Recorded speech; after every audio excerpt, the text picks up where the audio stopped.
इस समय दिल्ली और एनसीआर जो है गैस चैम्बर बन चुका है वायु प्रदूषण की वजह से। एयर पोल्यूशन इतना बढ़ गया है कि लोगों को सांस लेना दूभर हो गया है। एक्यूट प्रॉब्लम्स हो गई हैं, लोगों को अस्थमा हो रहा है, एलर्जिक राइनाइटिस हो रही है, ब्रोंकाइटिस हो रही है, सीओपीडी के अटैक्स बढ़ गए हैं, लोगों को सांस लेने में तकलीफ हो रही है, चेस्ट पेन हो रही है, ब्रीदिंग डिफिकल्टी हो रही है, सांस का जो रेट है वो बच्चों में बढ़ गया है। कहीं ना कहीं गले में स्क्रेचिंग है, कफिंग है, आंखों में पानी आना है, नेजल कंजेशन है, सर दर्द, इरिटेशन, डिप्रेशन, फोकस कम होना, ये बहुत सारे ऐसे सिम्टम्स हैं जो इस समय एयर पॉल्यूशन की वजह से बढ़ गए। ये है एक्यूट प्रॉब्लम। अब हम बात करते हैं इसका लॉन्ग टर्म क्रॉनिक इफेक्ट क्या हो सकता है। जो बहुत सारी नॉन कम्युनिकेबल डिजीज जैसे डायबिटीज है, हाइपरटेंशन है, अस्थमा है, सीओपीडी है, इस तरह की बीमारियां लॉन्ग टर्म में बढ़ सकती हैं अगर आप लगातार इस तरह के प्रदूषण में रहते हैं। और एक सबसे बड़ा जो खुलासा है कि अगर आप लगातार इस तरह के वायु प्रदूषण में रहते हैं तो आपको लंग कैंसर और दूसरे कैंसर बढ़ने की संभावना बहुत बढ़ जाती है। इवन ऐसी स्टडी में देखा गया, जो लैंसेट की स्टडी हुई है उसमें देखा गया है कि जो 27% लंग कैंसर से मृत्यु होती है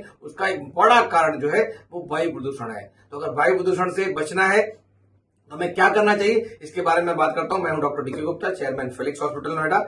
अगर वायु प्रदूषण से बचना है तो इस समय आप घर के अंदर ही रहें, घर के बाहर ना निकलें। घर के बाहर की हवा जहरीली है, एयर क्वालिटी इंडेक्स 400 से लेकर 700-800 तक पहुंच चुका है, जो हजार्डस है, जो किसी हालत में भी सांस लेने योग्य नहीं है। अगर बाहर निकलना पड़ता है तो मास्क लगा के जाएं, स्पेशली N95 मास्क लगाएं। स्टेनोस एक्सरसाइज, जिम, रनिंग, वॉकिंग बाहर मॉर्निंग इवनिंग में नहीं करना है। घर के अंदर रहें, योगा करें, प्राणायाम करें, खूब सारा पानी पिए, अच्छी नींद लें, हल्की माइल्ड एक्सरसाइज कर सकते हैं घर में।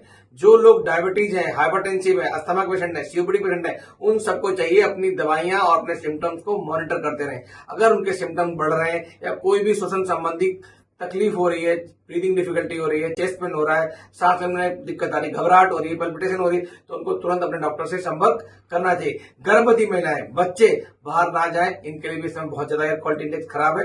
बच्चों के दिमाग का जो ग्रोथ का डेवलपमेंट है वो खराब हो सकता है, ग्रोथ पूर्ण हो सकती है, ब्रेन का जो डेवलपमेंट है वो पूर्ण हो सकता है। बच्चों को इरिटेशन है, बच्चों को लेथार्जी है, खाना पीने में भूख न लगना, ये सारे सिम्टम्स आ सकते हैं।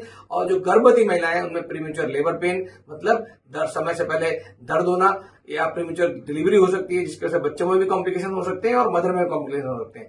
तो अगर हमें बचना है इस समय तो इन सब बातों का ध्यान रखें, घर में रहें, नींद अच्छी लें, खाने पीने में ध्यान रखें कि खूब सारा वाटर इंटेक बढ़ाना है, तरल पदार्थों का सेवन बढ़ाना है, और साथ में जो ग्रीन लीफी वेजिटेबल्स हैं या जो फ्रेश फ्रूट्स हैं उनका सेवन बढ़ाना है, बिकॉज इनके अंदर एंटीऑक्सीडेंट्स होते हैं। अगर इनको लेंगे तो आपकी जो इम्यूनिटी है वो बढ़ जाएगी, बिकॉज एयर पॉल्यूशन इम्यूनिटी को भी हमारे कम कर देता है। तो अगर इन सबसे बचना है तो हमें ध्यान रखना चाहिए, जो हमने सुझाव दिए उन पर पालन करें। Thank you so much.